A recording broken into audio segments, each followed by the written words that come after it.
Ombéline Soulier du Génie, bonjour. Bonjour. Vous êtes avocate associée au sein du cabinet Redlink. Oui. Pouvez-vous vous présenter et nous présenter un peu le cabinet? Alors en effet, je suis associée en droit public au sein du cabinet Redlink. J'exerce depuis maintenant à peu près 15 ans, un peu plus même. Et donc je suis spécialisée en droit public et plus particulièrement en droit de l'urbanisme et droit de la construction. Le cabinet Redlink est un cabinet pluridisciplinaire.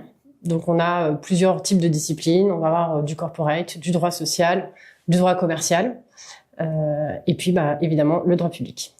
Le nouveau plan local d'urbanisme bioclimatique de Paris, voté en Conseil de Paris en novembre dernier, ambitionne de transformer la capitale dans les 15 prochaines années en réponse aux défis du réchauffement climatique. Que prévoit concrètement ce texte? Alors, il prévoit beaucoup de choses, mais sur l'aspect bioclimatique, parce que c'est quand même inédit. Déjà, rien que le nom, c'est le premier PLU qui s'intitule bioclimatique. Donc, ça veut dire, déjà, c'est un signal fort qui est envoyé. Et c'est un PLU qui va introduire énormément de dispositifs pour permettre de, on va dire, favoriser l'environnement, protéger la biodiversité et instaurer un principe de végétalisation, de renforcement des espaces verts. Donc voilà, c'est ramener de l'espace vert dans la ville. Quelles problématiques juridiques et réglementaires le PLU il soulève? Alors, il va soulever plusieurs problématiques. La plus intéressante sur la question de l'aspect bioclimatique justement et sur la préservation des biodiversités, ça va être surtout de pouvoir faire cohabiter plusieurs intérêts en présence. Il va y avoir évidemment la protection des végétaux et la mise en valeur des végétaux sur les bâtiments parisiens, donc en plein cœur de la ville. Mais il va y avoir aussi la protection du patrimoine qui est toujours là, qui a toujours été là, mais qui va parfois être même renforcée sur certains immeubles ou sur certains éléments architecturaux à préserver. Et donc là, on va avoir un débat assez intéressant entre le courant finalement écologiste et la partie écologiste du PLU et le courant patrimonial et protection du patrimoine parisien. Et là, on a deux courants qui parfois peuvent s'affronter. Et c'est pas simplement un affrontement, je dirais, idéologique ou doctrinal ou comme ça. Mais dans les faits, il y a vraiment des discussions entre services qui sont assez forts. Comment les nouvelles exigences de végétalisation des toits et de désimperméabilisation impacteront-elles les normes actuelles de construction et d'aménagement à Paris? L'impact, il va être important parce qu'effectivement, pour la première fois, le PLU va insérer des nouvelles dispositions pour végétaliser le bâti, ce qui n'existait pas avant. Il va créer un indice minimal de végétalisation en exigeant pour certains types de travaux qui vont être typiquement construction nouvelle, restructuration lourde, surélévation, extension, une obligation de prévoir de la végétalisation, alors sur les façades, mais surtout aussi en toiture terrasse, ce qui va impliquer des travaux assez conséquents pour les porteurs de projets. Je m'explique. Aujourd'hui, faire de la végétalisation sur une toiture, ce n'est pas simplement mettre un peu d'espace vert ou mettre un peu de terre et de faire pousser de l'herbe. C'est vraiment prévoir un substrat qui va être d'une certaine épaisseur, parce que l'épaisseur est aussi réglementée par le PLU. Et ça veut dire ajouter du poids, ajouter de la contrainte sur la structure du bâtiment. Ce qui veut dire que la végétalisation va impliquer une véritable réflexion pratique et technique pour pouvoir la mettre en œuvre. Donc c'est une complexification du projet finalement initial qui va être porté par l'opérateur immobilier. Comment concilier la nécessité de végétaliser les toits en zinc avec la préservation du patrimoine architectural de Paris? Alors il y aura forcément une conciliation à faire parce que évidemment il y a un certain nombre de bâtiments qui sont protégés ou qui ont des éléments qui sont protégés au titre du patrimoine, donc au titre du code du patrimoine. Donc là, il va y avoir vraiment un arbitrage qui va avoir lieu entre les différents services, mais il faut savoir d'ores et déjà qu'une des dérogations à la végétalisation des toits terrasses, c'est notamment l'intérêt patrimonial, donc la préservation du patrimoine parisien. Donc ça va être vraiment l'exception, c'est-à-dire que évidemment, si on a un élément protégé, il n'y aura pas de végétalisation. Voilà, faut être clair, ça ne sera pas possible. Quels défis juridiques la protection du patrimoine peut-elle poser face aux impératifs environnementaux? Le défi juridique, moi je vois surtout des défis pratiques. Aujourd'hui, le défi juridique, je pourrais le voir sous cet angle-là, c'est-à-dire que les porteurs de projets vont, à mon avis, chercher à détourner cette réglementation, parce que c'est une réglementation qui est contraignante, ce que je disais tout à l'heure. Le problème de la structure, c'est un problème de coût.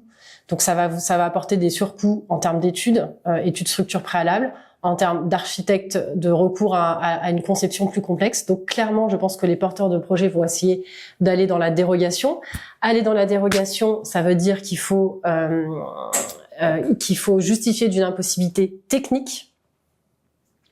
Et cette impossibilité technique doit donc être démontrée avec des études techniques. Donc en fait, la difficulté, je pense, qui va se poser, ça va être de monter des dossiers qui vont permettre juridiquement de s'inscrire dans une dérogation à cette végétalisation qui peut être très contraignante et qui va impliquer un allongement peut-être des délais d'instruction, une discussion avec l'administration et puis potentiellement un refus de permis qui nécessitera donc de redéposer une demande. Donc voilà. Donc la complexité juridique, elle va être de pouvoir doser, de pouvoir analyser en amont s'il existe des dérogations possibles et si on peut les mettre en œuvre avec un minimum de risque sur un éventuel refus de permis. Pour les propriétaires et les promoteurs, comment ils vont devoir s'adapter pour répondre aux exigences? Sur cette végétalisation, on est comme sur des projets de restructuration lourde, encore une fois, de surélévation, d'extension. C'est quand même pas tous les jours, ou de construction nouvelle, donc c'est pas tous les jours qu'on a affaire à ce type de projet. Donc évidemment, ça va pas forcément concerner le petit propriétaire individuel. Ça pourrait tout à fait le concerner, mais ce n'est pas le premier à être concerné par ces mesures. Mais ce qui est certain, c'est que ça aura un coût. Évidemment, ça a un coût, des contraintes techniques supplémentaires, des études supplémentaires à réaliser, etc. Donc, c'est une mise en œuvre qui n'est pas anodine pour tous ces porteurs de projets et pour tous ceux qui vont vouloir construire. Beaucoup de projets aujourd'hui parlent de transformation de bureaux en logements. Quelle problématique ça va poser? La transformation des bureaux en logements, il faut pas non plus en faire, on va dire, l'ériger comme quelque chose comme une révolution, parce que c'est pas tout à fait ça. C'est-à-dire qu'aujourd'hui, dans le PLU bioclimatique, il y a une obligation de faire de la mixité fonctionnelle. C'est-à-dire que, à ce titre de mixité fonctionnelle, on va vouloir insérer du logement dans des espaces de bureaux. Bon, ça va concerner quand même un certain nombre assez limité de projets. On va être quand même là encore sur des problématiques de restructuration, de changement de destination ou sous-destination assez importantes, puisque ça concerne des créations de surface ou des transformations de surface de plus de 4500 mètres carrés. C'est quand même important. Donc là aussi, il y aura des dérogations à prévoir, mais ce qu'il faut retenir, c'est que pour ces programmes-là, pour ces projets-là, il faudra allouer 10% de logements sur ces surfaces. Donc effectivement, l'idée, c'est d'injecter de l'habitation dans des espaces qui étaient aujourd'hui des espaces de bureaux. Maintenant, en pratique, aujourd'hui, le prix du mètre carré de bureau est extrêmement élevé à Paris. Donc, il faut quand même trouver un intérêt à faire ce type de projet et à basculer une partie des locaux affectés au bureau à du logement. Ça implique aussi des contraintes techniques, de réalisation, de faisabilité, avec des coûts importants. Donc, là encore, je pense pas qu'il va y avoir non plus un réel changement à Paris. En tout cas, on va pas basculer du jour au lendemain des bureaux sur du logement. Enfin, ça sera pas possible. Voilà.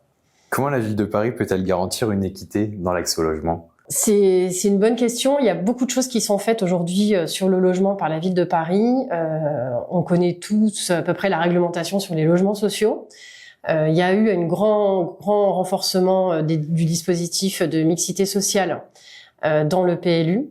Donc, une des plus importantes mesures, il y en a deux. La plus importante, c'est celle de l'abaissement du seuil de 500 mètres carrés des programmes de rénovation d'immeubles de logement. C'est-à-dire qu'à partir du moment où vous êtes dans ce seuil, vous êtes rentré dans ce seuil de 500 mètres carrés, vous allez devoir prévoir du logement social et du logement social locatif ou alors du bail réel solidaire. Mais là, on n'est plus, on est sur des projets à 500 mètres carrés, alors qu'avant on était à 800 mètres carrés. Donc c'est une première chose.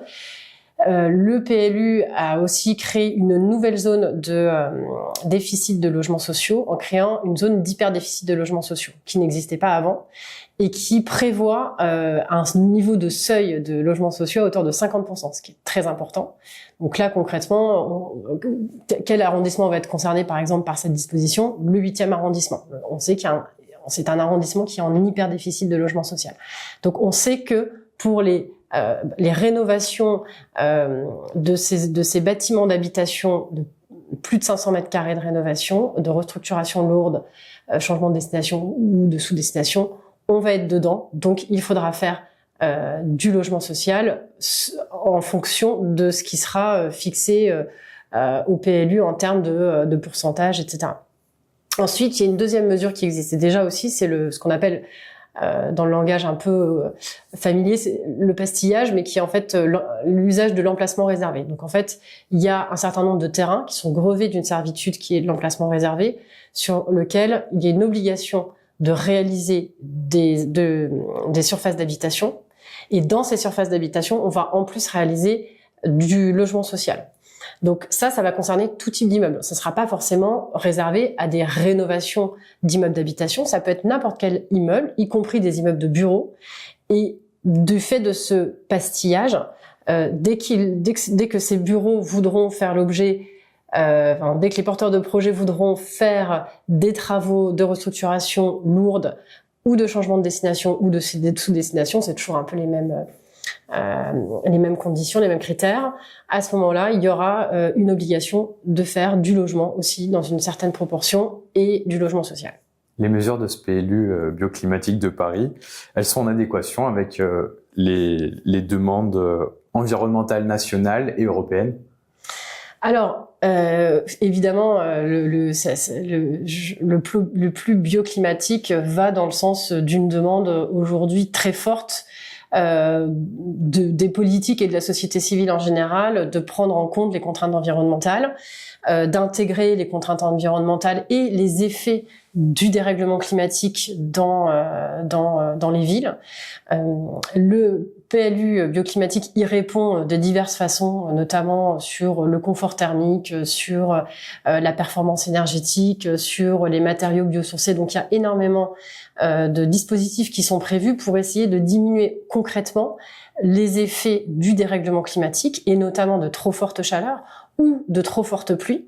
Les espaces végétalisés servent à ça. Donc, par exemple, quand on parle des toitures végétalisées, il y a aussi cet effet de ça isole un peu plus, et puis ça va permettre de créer de la biodiversité, mais il y a aussi cet effet rompre un petit peu les îlots de chaleur.